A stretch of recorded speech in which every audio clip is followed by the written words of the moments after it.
I can just chop it. All right, so we have a lacrosse ball here, all right? So why would you use a lacrosse ball over a foam roll?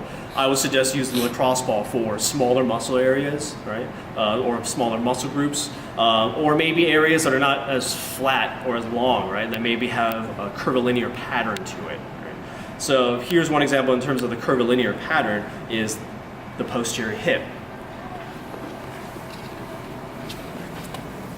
So if I take this lacrosse ball, with the knee bent, knee up towards the chest, right? More specifically, let's say a squatting pattern.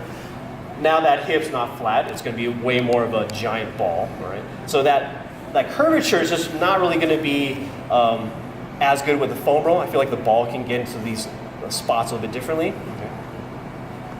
So what I can do is get the ball right under the buns.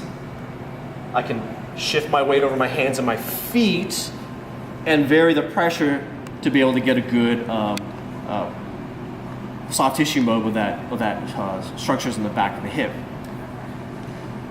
Now what I can also do is search around, find a really bad spot. Right. Anything that is a lot of tension, a lot of tenderness is the area you want to focus on. Now you could roll forward and backwards, side to side over that spot. Right. But if you have an area that's really just on fire, I'd rather you stay on it, and I'd rather you move your body, right? So you have a couple options. We'll say it's mostly moving the hip. So I could either straighten out my leg back and forth.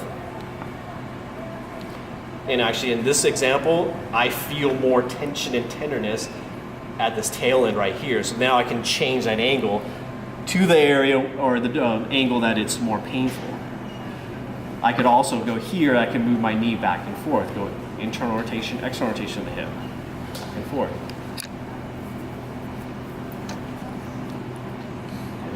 And then I can find another spot and do the same thing, back and forth. If I'm going to go internal and external rotation, I can also pre-place my foot somewhere else. I can bring it closer together, or I could bring it out to the side, right? You always want to vary the muscle tissue length with your body to be able to find that one spot that really, and that one position that really makes that tissue really tension, because I think you can get a better fascial release with that increased tension by pre-positioning your body.